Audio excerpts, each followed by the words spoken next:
फ्रीजमधून काढून जेव्हा आपण सॉफ्ट ड्रिंकचा थंडगार घोट घेतो किंवा तोंड गोड करण्यासाठी चॉकलेटचा तुकडा तोंडात टाकतो, तेव्हा आपण फक्त आनंद अनुभवत असतो. परंतु या जागतिक ब्रँड्सच्या उत्पादनांमध्ये जी साखर वापरली जाते तिची किंमत केवळ पैशांमध्ये नाही, तर रक्तमांसाच्या मानवी वेदनेने मोजली गेलेली आहे. हे तुम्हाला माहीत आहे का? महाराष्ट्रातील बीड जिल्ह्यातील हजारो महिलांना आपली उपजीविका चालवण्यासाठी स्वतःच्या शरीराचा एक अत्यंत महत्वाचा भाग गमवावा लागतोय. आपण बोलतोय ऊसतोड मजूर महिलांच्या गर्भाशय काढण्याच्या धक्कादायक शस्त्रक्रियांबद्दल. आज आपण या आंतरराष्ट्रीय सप्लाय चेनच्या मागचे भयानक सत्य जाणून घेणार आहोत, जे ऐकून तुमच्या अंगावर देखील काटा येईल. नमस्कार, मी संकेत आणि आपण पाहत आहात मुंबई आउटलुक. 2024 सालात म्हणजेच अवघ्या एका वर्षात बीड जिल्ह्यातील तब्बल 843 महिलांनी ऊसतोडीला जाण्यापूर्वी आपली गर्भाशयाची पिशवी शस्त्रक्रिया करून काढून टाकली. सर्वात विदारक गोष्ट म्हणजे यापैकी 477 महिला या केवळ 30 ते 35 या वयोगटातीलच होत्या. ज्या वयात स्त्रीचे शरीर पूर्णपणे सक्षम असायला हवे, त्याच वयात या महिलांवर ही वेळ आली आहे. ही माहिती कोणत्याही खाजगी संस्थेची नाही, तर महाराष्ट्र सरकारच्या स्वतःच्या अधिकृत आरोग्य सर्वेक्षणातून ही समोर आलेली माहिती असून हा अहवाल जून 2025 मध्ये प्रकाशित झाला होता. परंतु या महिला असे पाऊल का उचलत आहेत, याचं उत्तर दडलं आहे ऊसतोडीच्या क्रूर अर्थकारणात. बीडमध्ये जेव्हा एखादा पुरुष आणि त्याची पत्नी ऊसतोडीच्या कामासाठी नोंदणी करतात, तेव्हा त्यांना स्वतंत्र मजूर मानले जात नाही.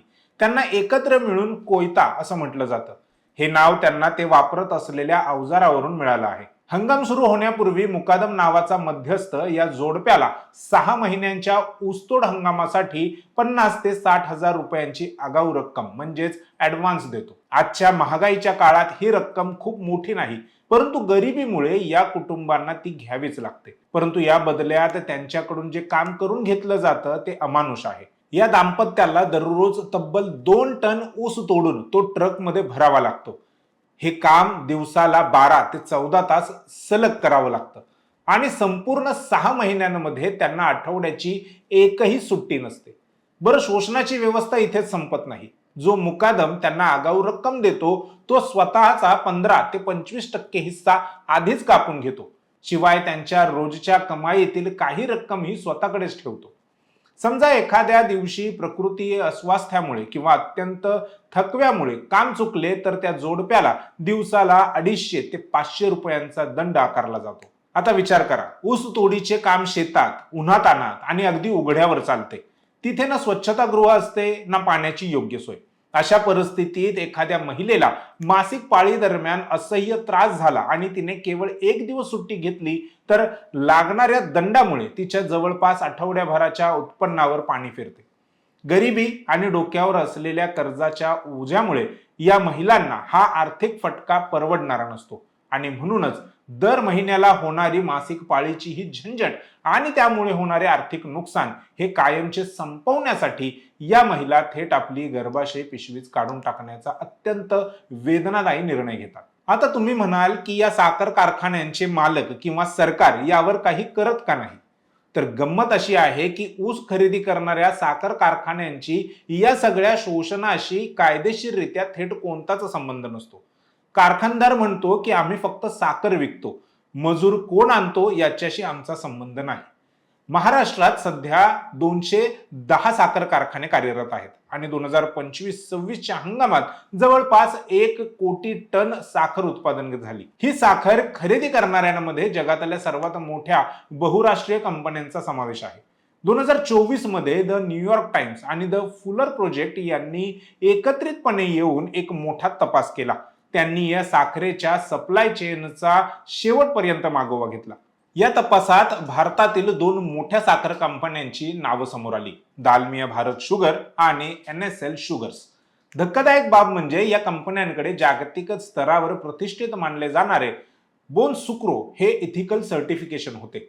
बोनसुक्रोचा दावा असतो की साखर उद्योगात ते मानवी हक्कांचे आणि कामगारांचे रक्षण करतात, परंतु त्यांच्या बड्या ऑडिटर्सना शेतात चाललेले हे भयानक वास्तव कधी दिसलेच नाही. जे ऑडिटर्स अब्जावधी रुपयांच्या कंपन्यांना क्लीन चिट देत होते, त्यांचे पितळ न्यूयॉर्क टाइम्सच्या पत्रकारांनी अवघ्या काही महिन्यांच्या तपासात उघडे पाडले. हे संकट किती मोठं आहे हे समजण्यासाठी आपल्याला काही आकडेवारी पाहावी लागेल. 2019 मध्ये एका सरकारी चौकशी दरम्यान बीडमधील 82,309 महिला ऊसतोड मजुरांचे सर्वेक्षण करण्यात आले होते. तेव्हाच उघड झाले होते की त्यापैकी 13,861 महिलांचे म्हणजेच जवळपास 17% महिलांचे गर्भाशय काढण्यात आले होते. परंतु त्यानंतर 2024 मध्ये international institute for environment and development IIED या आंतरराष्ट्रीय संशोधन संस्थेने बीडमधील 423 कुटुंबांचा अधिक खोल जाऊन अभ्यास केला. त्यांच्या अहवालातील निष्कर्ष डोळे उघडणारे आहेत. बीडमधील जी कुटुंबे ऊसतोडीसाठी दुसऱ्या जिल्ह्यात किंवा राज्यात स्थलांतरित होतात त्या कुटुंबातील तब्बल 55.73% महिलांची गर्भाशय काढण्याची शस्त्रक्रिया झाली होती. या उलट ज्या महिला ऊसतोडीला न जाता गावातच राहिल्या त्यांच्यामध्ये हा आकडा केवळ मात्र 17.06% होता. आता याची तुलना भारताच्या राष्ट्रीय सरासरीशी करा.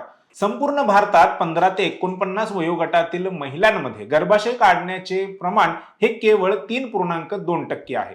मग बीडच्या स्थलांतरित महिलांमध्येच हा आकडा 55%पेक्षा जास्त कसा असू शकतो? हा निव्वळ वैद्यकीय प्रश्न नाही, हा थेट मानवी हक्कांचा प्रश्न आहे आणि सामाजिक गुन्हा देखील. 2024 मध्ये हे आंतरराष्ट्रीय वृत्त जगभर पसरल्यानंतर जागतिक स्तरावर मोठ्या हालचाली झाल्या. स्वतःची आबरू वाचवण्यासाठी मॉन्डेलेज कंपनीने शांतपणे दालमिया भारत शुगर सोबत आपले व्यापारी संबंध तोडून टाकले. कोको कोलाने नामी शक्कल लढवत काही साखर कारखान्यांमध्ये केवळ कामगार प्रशिक्षण कार्यक्रम सुरू करून औपचारिकता पूर्ण केली. परंतु पेप्सिकोने जे केलं ते अधिक संतापजनक होतं. फेब्रुवारी 2025 मध्ये अमेरिकेतील एका विशिष्ट नियमाचा आधार घेत पेप्सिकोने आपल्या शेअर होल्डर्सच्या मतदानाचा हक्कच रोखला. हा नियम कंपन्यांना अशा मुद्द्यांवर मतदान रोखण्यासाठी परवानगी देतो जे त्यांच्या एकूण महसुलाच्या 5% कमी व्यवसायाशी संबंधित आहेत. म्हणजेच बीडमधील महिलांच्या आरोग्याचा मुद्दा हा त्यांच्यासाठी व्यवसाय आणि नफ्यापेक्षा खूप लहान होता. तथापि आंतरराष्ट्रीय दबाव वाढल्यामुळे अमेरिकेच्या कामगार विभागाने अखेर बीडमधील साखरेचा समावेश जबरदस्तीच्या मजुरीतून तयार होणाऱ्या उत्पादनांच्या यादीत केला. ही भारतासाठी आणि महाराष्ट्रासाठी अत्यंत शरमेची गोष्ट ठरली. आता प्रश्न येतो आपल्या व्यवस्थेचा आणि सरकारचा. आंतरराष्ट्रीय पातळीवर नाचक्की झाल्यानंतर महाराष्ट्र सरकारने 25 फेब्रुवारी 2026 रोजी पुन्हा एकदा या प्रकरणाची चौकशी करण्यासाठी एक समिती स्थापन केली आहे. परंतु पहिली सरकारी समिती 2019 मध्ये स्थापन झाली होती. त्यानंतर तब्बल 7 वर्षांनी सरकारने दुसरी समिती स्थापन केली. या 7 वर्षांच्या प्रदीर्घ काळात साखरेचे उत्पादन मात्र एक दिवसही थांबले नाही. कारखान्यांचे धुराडी निघत राहिले, कंपन्यांचा नफा वाढत राहिला आणि बीडमधील महिलांच्या गर्भाशयांची छटाई देखील अखंडपणे सुरूच राहिली. आज परिस्थिती अशी झाली आहे की फ्रान्समधील कल्टिनेशन या टॉपच्या मीडिया आउटलेटने बीडमधील या ऊसतोड मजूर महिलांच्या दयनीय अवस्थेबद्दल एक्सवर एक पोस्ट टाकली, जे आतापर्यंत 80 लाखांपेक्षा जास्त लोकांनी पाहिली आहे. आपल्या देशात बीड जिल्ह्याचे नाव राजकीय किंवा इतर नकारात्मक कारणांसाठी अनेकदा चर्चेत असतेच, परंतु आता बीडमधील माता भगिनींची ही अत्यंत दयनीय आणि लाजिरवाणी अवस्था जगाच्या चव्हाट्यावर आली आहे. भारतात बनणारी साखर कशी रक्ताने माखलेली आहे अशी चर्चा आता परदेशातही होऊ लागली आहे. ज्या व्यवस्थेमुळे गरिबीपोटी महिलांना स्वतःचे गर्भाशय काढून टाकण्यास भाग पाडले जाते, तीच क्रूर व्यवस्था आपल्या घराघरात, बाजारातील शीतपेयांच्या डब्यांपर्यंत आणि चॉकलेट्स पर्यंत पोहोचवणारी साखर देखील निर्माण करते. वर्ष सरली, अहवाल आले, आंतरराष्ट्रीय तपासाचे दावे झाले, परंतु आजही या दोन्ही गोष्टी नेमक्या त्याच पद्धतीने सुरू आहेत जशा त्या सुरुवातीपासून या भांडवलशाही व्यवस्थेने उभ्या केल्या होत्या.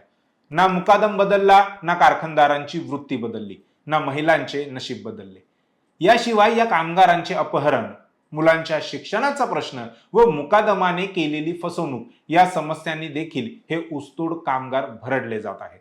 जेव्हा आपण प्रगतीच्या आणि महासत्ता होण्याच्या गप्पा मारतो तेव्हा समाजातील हा घटक इतका मागे का सुटतो यावर विचार करण्याची हीच वेळ आहे.